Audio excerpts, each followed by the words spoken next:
कहानी के ऊपर काफी अरसे से इस कहानी की फरमाइश हो रही थी, ब्रूस ली। शायद हम में से कोई ऐसा हो जो ब्रूस ली को ना जानता हो। मुझे याद है कि हम लोगों ने जब ब्रूस ली की फिल्में देखी और जिस तरीके से पर्दे पर वो action scene, stunt, martial art, तो मार्शल आर्ट और ये सारी चीजें ब्रूस ली की वजह से हम जानते हैं। और उसकी वजह है जिस तरीके से बड़ी बड़ी फिल्मों में ब्रूस ली ने काम किया और वो फिल्में घर घर तक पहुंची। आज भी कई चैनल पे वो फिल्में चलती रहती हैं, तो अगर कभी नज़र पड़ जाए तो फिर नज़र हटती नहीं है, क्योंकि वो जो कला मार्शल आर्ट की, जिसको ब्रूस ली ने पूरी दुनिया में एक तरह से मशहूर किया और ब्रूस ली का एक नाम हुआ।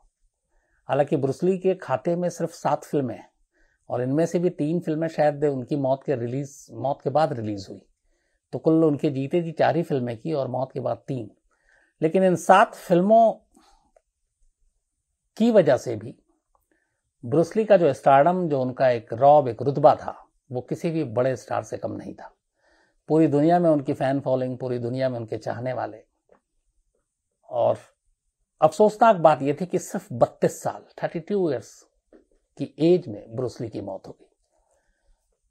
और उस मौत को लेकर आज भी बहुत सारे सवाल उठते हैं, क्योंकि ब्रूस ली जैसा शख्स इतना फिट, कोई बीमारी नहीं, कुछ नहीं, तो 32 साल में अचानक मौत जब हुई तो बहुत सारे सवाल उठे।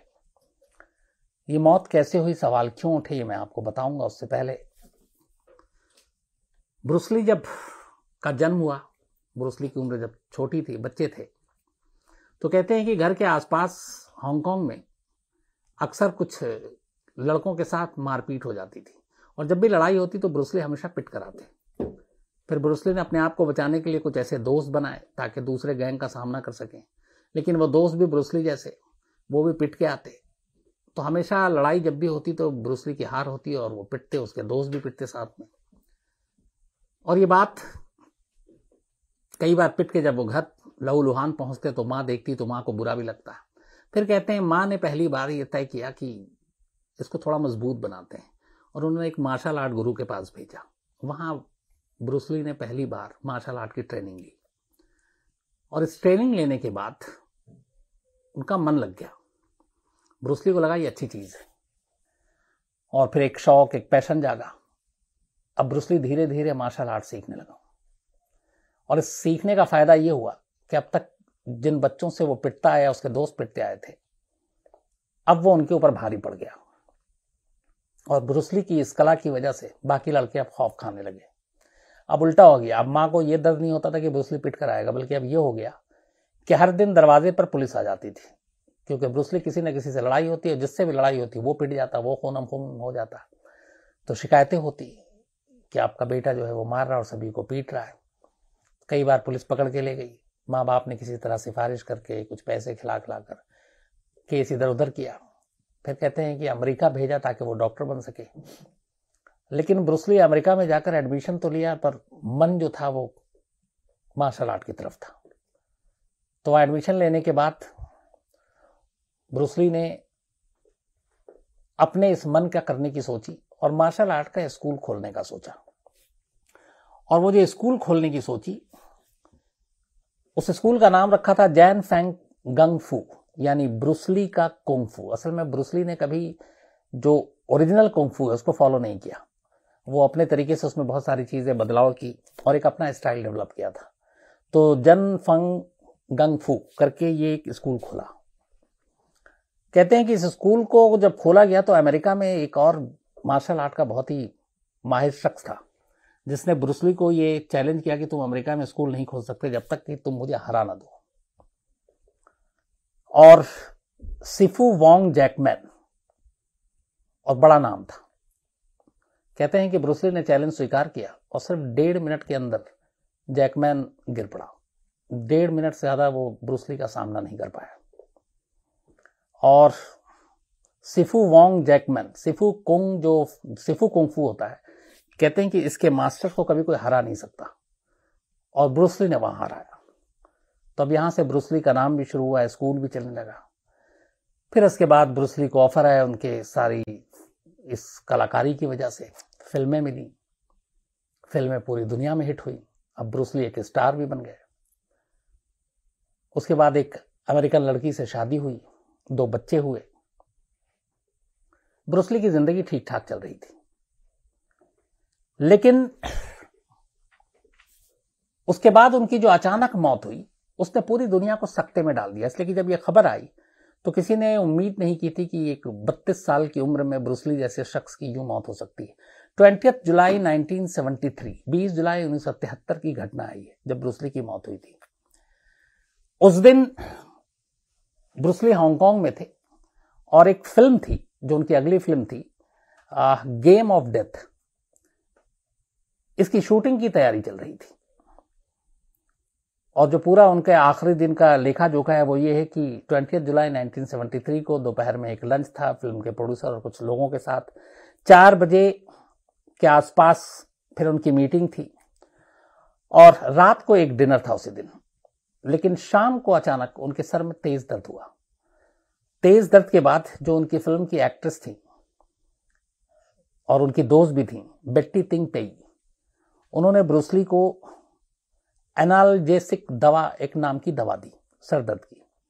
दवा लेने के बाद ब्रूस ली रूम में जाते हैं और सो जाते हैं कि अभी थोड़ा सा तबीयत ठीक नहीं लग रही। शाम हो जाती है, अब डिनर में जाना था, ब्रूस ली सोकर नहीं उठते। उनकी दोस्त को चिंता होती है, दोस्त दरवाजा पीटती हैं, ब्रूस ली दरवाजा नहीं खोलते। फिर इसके बाद खैर किसी तरह से दरवाजा खोला जाता है, ब्रूस ली को उठाया जाता है। ब्रूस ली लगभग बेहोशी की हालत में उठ नहीं रहे। तब उनकी दोस्त एक डॉक्टर को फोन करती हैं, डॉक्टर घर पहुंचता है, ब्रूस ली बेहोश थे। इसके बाद एम्बुलेंस मंगाया जाता है, एम्बुलेंस में उनको रखकर हॉस्पिटल ले जाया जाता है। लेकिन जब वो हॉस्पिटल पहुंचते हैं तब डॉक्टर जो है उनको डेड डिक्लेयर कर देते हैं, मृत। क्वीन एलिजाबेथ हॉस्पिटल ले जाया गया था जहां पर उनको डेड डिक्लेयर किया गया। अब ये तो रही कहानी का एक पहलू कि बिल्कुल 20 जुलाई 1973 को ब्रूस ली ठीक ठाक थे, अपनी अगली फिल्म गेम ऑफ डेथ की तैयारी कर रहे थे। दोपहर लंच भी ठीक से किया, बाकी दोस्तों के साथ भी रहे, रात को एक डिनर पार्टी भी थी। लेकिन शाम को अचानक सर में दर्द होता है, एक दवा दी जाती है, उसके बाद हॉस्पिटल ले जाया जाता है और उनको डेड डिक्लेयर कर दिया जाता है।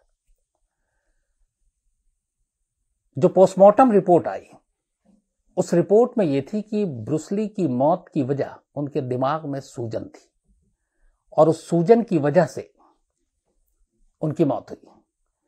पोस्टमार्टम रिपोर्ट में यह भी है कि उनको जो दवा दी गई थी और उससे पहले जो उन्होंने दवा ली थी, तो एक एस्प्रिन और एक मेप्रोबामेट, इन दवाओं ने एक रिएक्शन कर दिया और इन दवाओं के रिएक्शन की वजह से उनके दिमाग का जो साइज था वो 13% बढ़ गया सूजन की वजह से।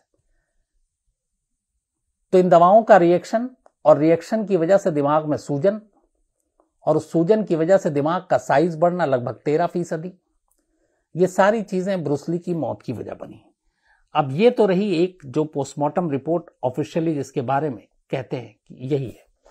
और इस पोस्टमार्टम रिपोर्ट में मतलब इसी पेन किलर दवा और ब्रेन के साइज को सूजन की वजह से बढ़ना, वो उनकी मौत की वजह बताई गई।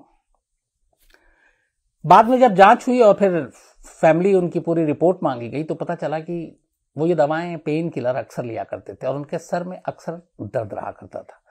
और ये बात बाकी डॉक्टरों के प्रिस्क्रिप्शन और उनकी दवाएं जो वो लेते थे उसकी वजह से ये क्लियर हो गई।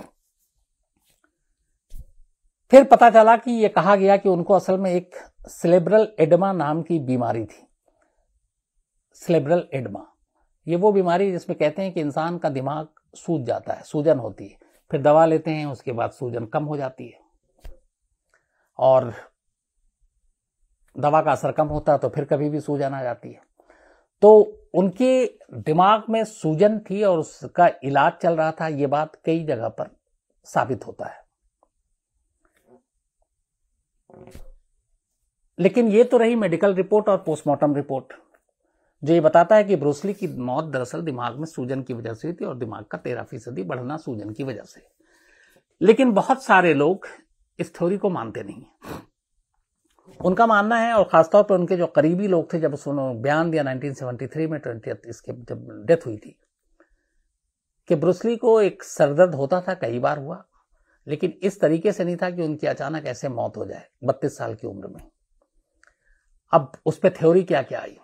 उसमें एक थ्योरी ये आई कि उन्होंने अमेरिकन से शादी की थी और 2 बच्चे भी थे उनके,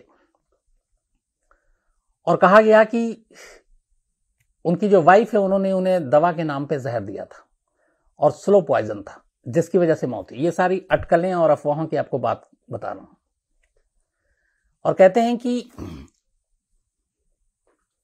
उनकी वाइफ शक के घेरे में स्लो पॉइजन देने के लिए, लेकिन इसका कोई प्रूफ नहीं था। लेकिन दूसरा इल्जाम यह लगता है कि ये स्लो पॉइजन दिया गया, लेकिन उस वक्त हांगकांग पुलिस और बाकी लोगों ने पोस्टमार्टम रिपोर्ट को आगे कर इन चीज़ों को पीछे कर दिया। उसकी वजह ये थी कि कहीं ब्रूस ली के जो फैंस हैं, समर्थक हैं, वो ये खबर सुनकर भड़क न जाएं कि ब्रूस ली का मर्डर हुआ या कत्ल हुआ है। तो इसीलिए इस पोस्टमार्टम रिपोर्ट को इस दिमागी बीमारी से जोड़कर, कि उनके दिमाग में अक्सर सूजन हुआ करता था जिसकी वजह से वो पेन किलर लिया करते थे और वही उनकी मौत की वजह बनी, तो ये कहा जाता है, ये इल्ज़ाम है कि पोस्टमार्टम रिपोर्ट को इस तरह से बदला गया ताकि ब्रूस ली के फैन हिंसक ना हो जाएं। लेकिन ये कहने वाले अक्सर कहा करते हैं कि उनको स्लो पॉइजन दिया जा रहा था, और इसमें कहने वाले फिर ये भी जाके कहते हैं कि इसमें अमेरिका का हाथ बताते हैं, क्योंकि अमेरिका में कुछ लोग नहीं चाहते थे कि ब्रूस ली जिस तेजी से उभर रहा था मार्शल आर्ट के थ्रू और बॉलीवुड की फिल्मों के थ्रू और जो नेम फेम बाकी चीज़ें, तो एक हांगकांग और इस तरफ से आया हुआ मार्शल आर्ट का इस तरीके की चीज़ों को बढ़ावा देना, तो वो गले नहीं उतर रही थी। तो एक ये बात कही जाती, लेकिन इसके कोई सिर पैर नहीं है, क्योंकि पोस्टमार्टम रिपोर्ट पे साफ साफ है उनके मेडिकल हिस्ट्री को देखते हुए कि ये एक दिमागी बीमारी से प्रेरित थे जिसमें सूजन होता था और पेन किलर ने इसमें रिएक्शन का काम किया था। तो एक तो उनकी वाइफ के ऊपर आता है, एक ये भी कहते हैं कि ब्रूस ली का परिवार ही शापित था। एक ये भी बड़ा थ्योरी चला, इस पे बहुत कुछ लिखा गया, और इसी वजह से सिर्फ 32 साल की उम्र में मौत होगी। ये 2 चीजें हैं। एक ये भी कहा जाता है कि कुछ वजहों से चीन ब्रूस ली को लेकर नाराज था, और चीन की एक संस्था है, एक खुफिया संस्था है चीन की, ट्रियाड। तो माना जाता है कि ये इल्जाम है, कहा जाता है कि जो चीन की संस्था है ट्रियाड, कुछ अनजान और गोपनीय कारणों से ब्रूस ली के बढ़ते दबदबे से नाखुश, और इसीलिए उसने ब्रूस ली की हत्या करवाई और इसको एक तरह से दिमागी सूजन बीमारी का नाम दिया गया। तो एक चीन के ऊपर इल्जाम उठा, स्लो पॉइजन देने की बात आई, शापित होने की बात आई, लेकिन ये सारी कहानियां हैं। 1973 से आज हम 2021 में हैं, मतलब 27 और 20 57 58 साल हो गए। 58 साल में आज भी लेकिन हांगकांग में और ब्रूस ली के जितने भी फैन हैं पूरी दुनिया में, वो ये मानने को तैयार, यकीन करने को तैयार ही नहीं है कि ब्रूस ली किसी आम बीमारी से मौत हो सकती है। क्योंकि ब्रूस ली का ये कहना था कि वो उनके सारी चीज़ों का एग्जाम्पल देते हैं कि ब्रूस ली जिस तरीके से फिट थे, और ख़ासतौर पर मार्शल आर्ट और कुंफू और अपना जो उन्होंने स्टाइल डेवलप किया था, उसके लिए वो लोगों को प्रोत्साहित करते थे कि आपकी लाइफ स्टाइल कैसी होनी चाहिए। उनका एक कोट है, एक लाइन है ब्रूस ली का, ये कहा करते थे कि शरीर की मशीन से बेस्ट परफॉर्मेंस करवाने के लिए उसमें सही ईंधन डालना ज़रूरी है, और इसके लिए आपको डाइट सही और फिटनेस, इन दोनों का ख्याल रखना होगा। तो ये भी उठा, बहुत सारे आर्टिकल लिखे गए कि जो शख्स डाइट और फिटनेस और इन चीज़ों को लेके इतना ज़्यादा जागरूक था, उसकी मौत ऐसे नहीं हो सकती। फिर उस वक्त बड़ी बहस हुई थी डॉक्टरों और मेडिकल पेशे से जुड़े हुए लोगों की कि क्या एक सर दर्द और इस तरह की चीज़ें, दिमागी सूजन से ऐसी मौत हो सकती है। तो उसमें भी बात आई थी कि अगर सूजन हो और दिमाग का साइज बढ़ जाए, जैसे कि पोस्टमार्टम रिपोर्ट में 13% तक, तो उसमें एक तो बेहोशी की गुंजाइश बनी रहती है और फिर मौत के भी खतरा बना रहता है। तो एक थ्योरी ये थी, लेकिन हकीकत ये है कि अगर आप पोस्टमार्टम रिपोर्ट जाएं या फिर पुलिस कानूनी पहलू से देखें, तो कहीं भी ब्रूस ली की मौत को लेके कोई सस्पिशियस या डाउटफुल या ऐसी चीजें न रिपोर्ट की गई, न दर्ज की गई, न कभी इसकी इंक्वायरी की गई, न जांच की गई। कुल मिलाकर सिर्फ एक ही चीज सामने आई और एक ही चीज से इस केस को बंद किया गया, और वो ये कि ब्रूस ली एक सूजन की बीमारी से ग्रसित थे दिमाग के, और दवाओं के रिएक्शन ने उनकी जान ली। तो ये आखिरी और जो मतलब ऑथेंटिक एक सबूत है। तो बहुत सारे लोगों के मन में आता है कि ब्रूस ली की मौत ऐसे हुई वैसे हुई, लेकिन हकीकत यह है कि आप शापित होना, चीन वाली बात, अमेरिका वाली बात, ये सारी आप अफवाहों के कोई पर और पैर तो होते नहीं है। तो आप जितने भी तरह की बातें कर ले, लेकिन लॉजिक अगर के साथ बात करेंगे तो मेडिकल हिस्ट्री और डॉक्टरों की रिपोर्ट, पोस्टमार्टम रिपोर्ट ये साबित करती है कि ब्रूस ली की मौत एक बीमारी से हुई थी और इसके पीछे में कोई भी साजिश नहीं थी। तो ये थी कहानी ब्रूस ली की।